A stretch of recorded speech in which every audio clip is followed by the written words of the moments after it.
할렐루야, 사랑 축복합니다. 2020년 10월 20일 화요일 영성 랜선 큐티 회원들을 주님의 이름으로 사랑 축복합니다. 오늘도 기도하고요.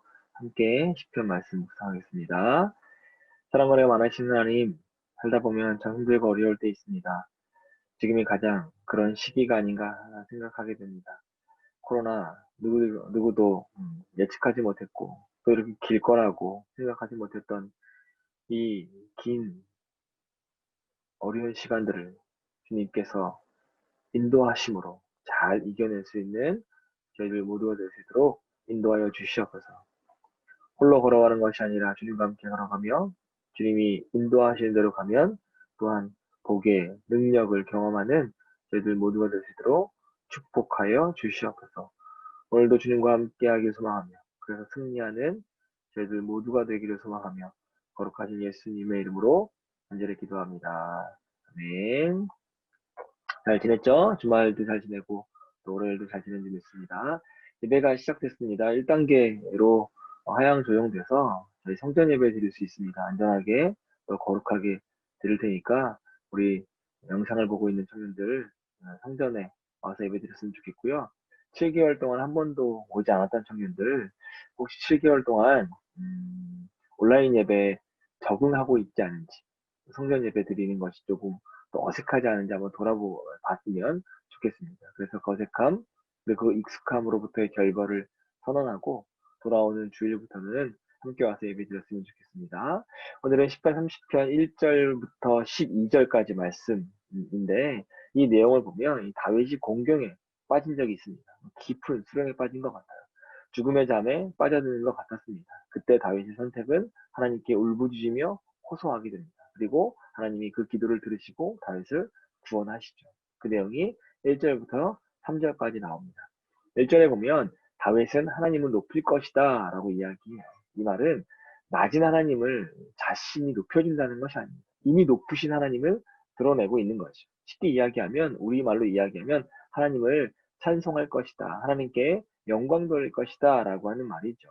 이처럼 다윗이 하나님을 찬송하겠다 라고 하는 것은 하나님의 크신 은혜를 입었기 때문입니다.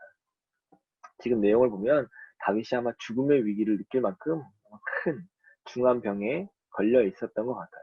어찌 보면 살 소망이 거의 없다고 하면 더 와닿을까 생각합니다.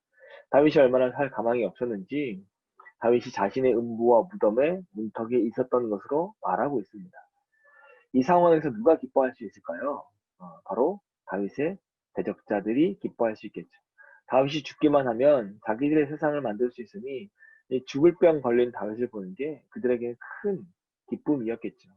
그런데 그들의 기대와 달리 하나님께서 다윗의 기도를 들으시고 살 가망이 없는 다윗을 고쳐주셨어요.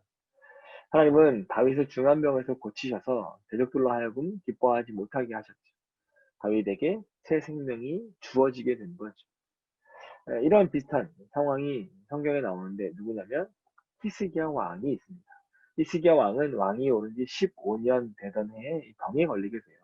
근데 그 병 역시 회복할 가망성이 없는 중병입니다. 하나님은 히스기야 왕에게 주변을 정리하고 죽음을 맞이할 것을 요구하셔요. 그런데 히스기야가 왕이 그 눈물로 하나님께 부르짖고 기도하기 시작합니다. 이 눈물의 기도를 하나님이 들으셔요. 그래서 히스기야 왕의 생명을 무려 15년을 더 연장시켜 줍니다. 히스기야 왕이 이렇게 고백해요. 이사야 38장 20절인데요. 영원토록 하나님을 찬송하겠다라고 다짐합니다. 다윗도 다르지 않아요. 새 생명을 얻고 하나님께 영원히 감사하겠다고 고백합니다. 여러분, 하나님이 누구를 구원하신다면 그것은 그 사람으로 하여금 하나님을 영원토록 찬송하도록 하기 위한 것입니다.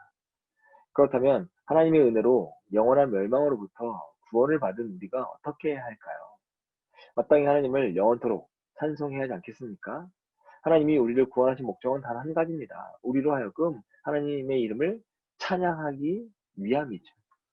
우리가 구원받기 이전에 어떠한 삶에 처해 있었습니까? 어떠한 상황에 처해 있었어요?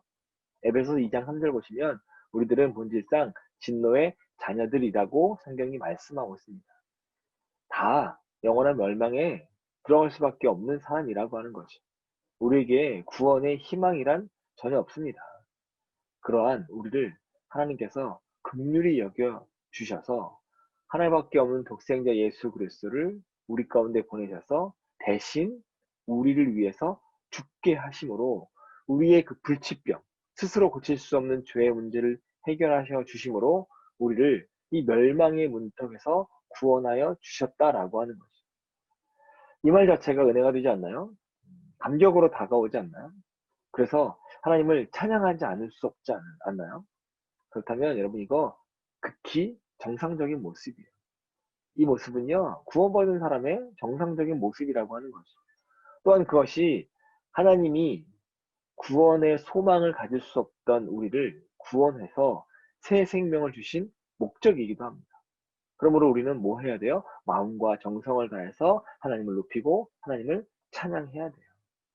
그런데 참 안타까운 모습들이 우리 안에 있습니다. 하나님을 찬양하는 소리가 들리지 않죠. 구원의 감격을 찬양하기는커녕 오직 자기만을 위해서 살고자 노력하고 있는 것이 우리의 모습이죠. 하나님을 높이는 대신에 자기를 높이려고 해요. 즉 하나님이 구원하신 목적에 전혀 부합하지 못한 삶을 살고 있는 것이죠. 하나님이 이런 우리의 모습을 보고 기뻐하실까에 대해서 여러분 오늘 생각해 보시기 바랍니다. 하나님이 우리를 구원하신 것, 여러분을 위하여 살게 하신 것이 아니라 하나님을 위하여 살게 하신 것이라고 한 사실 여러분 꼭 기억하시기 바랍니다. 바울은 이에 대해서 분명히 알고 있었던 삶, 그래서 그 인생을 하나님을 위해서 살았던 삶입니다. 바울은 이제 자신이 사는 것이 아니라 그 안에 자기를 위해 죽으신 그리스도가 사는 것이라고 이야기하죠. 성경 한번 볼까요? 갈라디아서 2장 20절입니다. 바울이 이렇게 고백해요. 나는 그리스도와 함께 십자가에 못 박혔습니다. 이제 살고 있는 것은 내가 아닙니다. 그리스도께서 내 안에 살고 계십니다. 내가 지금 육신 안에서 살고 있는 삶은 나를 사랑하셔서 나를 위하여 자기 몸을 내어주신 하나님의 아들을 믿는 믿음 안에서 살아가는 것입니다. 아멘. 무슨 말이죠? 자신은 하나님을 위해서 산다라고 하는 거예요. 하나님을 높이고 하나님의 영광을 위해서 산다라고 하는 말이죠. 그의 이러한 인식, 그로 인해서 수많은 위기 속에서도 복음을 전하는 삶을 살 수 있었습니다. 오늘 우리에게도 이러한 바울의 모습이 있었으면 좋겠어요. 영원토록 하나님만 찬양하겠다라고 고백했던 히스기야의 고백이 여러분의 고백이 됐으면 좋겠습니다. 오늘도 말씀을 마칠게요. 이사야 44장 23절 말씀인데요. 여호와께서 이 일을 행하셨으니 하늘아 노래할지어다. 땅의 깊은 곳들아 높이 부를지어다. 산들아 산림과 그 가운데 모든 나무들아 소리내어 노래할지어다. 여호와께서 야곱을 구속하셨으니 이스라엘로 자기를 영화롭게 하실 것이미로다. 아멘. 오늘도 주님과 함께 승리하시길 바라고요. 여러분의 삶 가운데서 하나님만 높이고 찬양하고 영광 돌리는 삶이 되시기를 주님의 이름으로 축복합니다. 영성의 모든 청년들을 사랑하고 축복하고요. 우리는 내일 수요일 날 다시 만나도록 하겠습니다. 수요일 날 만날게요.